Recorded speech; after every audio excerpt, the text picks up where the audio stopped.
presenting the speech. Shri Gorantla Madhav.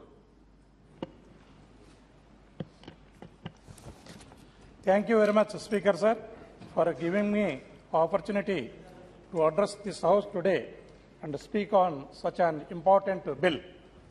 Sir, it is our collective responsibility to protect the environment, which is essential for the very survival of flora and fauna. This environment has been passed on to us by hundreds and thousands of our earlier generations. And we have to pass on the same to the next generation. In this light, the bill intends to protect the wildlife and balance the ecosystem. Sir, the proposed bill seeks to amend the Wildlife Protection Act 1972 and is needed more now than ever with the environmental change world is undergoing. I commend the government for its insight in helping us move forward and protect our natural habitat and species in the best possible manner.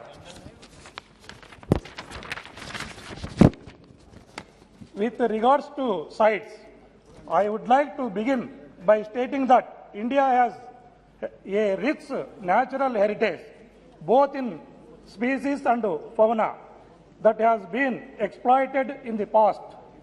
The provisions within the bill to implement sites an international commitment to ensure that the trade of endangered species is fair and does not harm them is a such needed step to preserve our heritage. The bill lays out a detailed methodology as to how to implement sites, and this will ensure that the implementation is smooth and effective without unnecessary hurdles and middlemen. Second point, sir, with regard to management committee, the creation of management committee is to ensure that registration certificates are provided to those dealing with endangered specimens is an important mechanism to prevent harmful elements from abusing our natural wealth.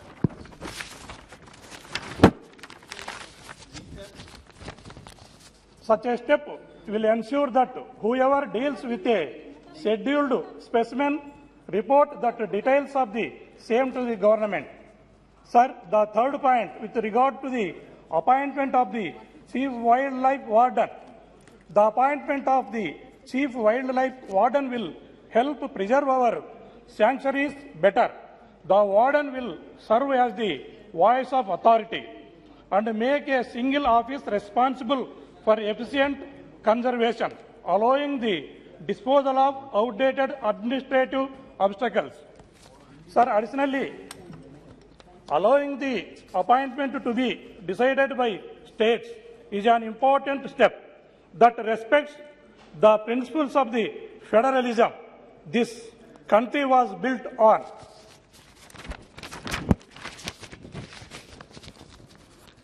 Sir, with that being said, I have a few reservations about the bill that I would like to bring to your notice. The first point, sir, is with regard to the invasive alien species. The bill introduces the concept of invasive alien species, which is commendable. But the definition of, as per the bill, of species, which is not native to India, is not the correct scientific definition.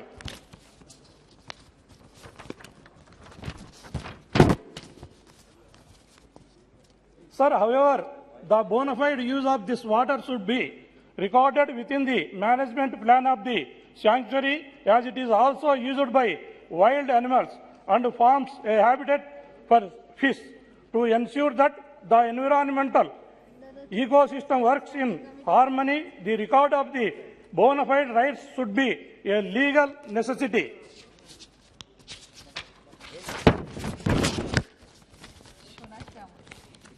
Sir, traditionally, the declaration of a wild animal as vermin has been done without any scientific assessment or study. And in the case of the bill, it would now mean that species such as striped hyena, Indian fox, Bengal fox, etc. Sir.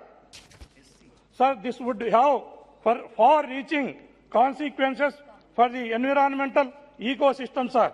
Sir, I request the government to consider both suggestions, sir. Sir, having laid out these points, sir, I come to the conclusion of the bill. The overall sentiment and direction of the bill is something that no well-wisher of Indian can deny. I hope that the Centre is able to bring greater clarity on the points, sir, I mentioned, so that we may have a strong legal framework for protection of our wildlife, sir. Thank you, sir.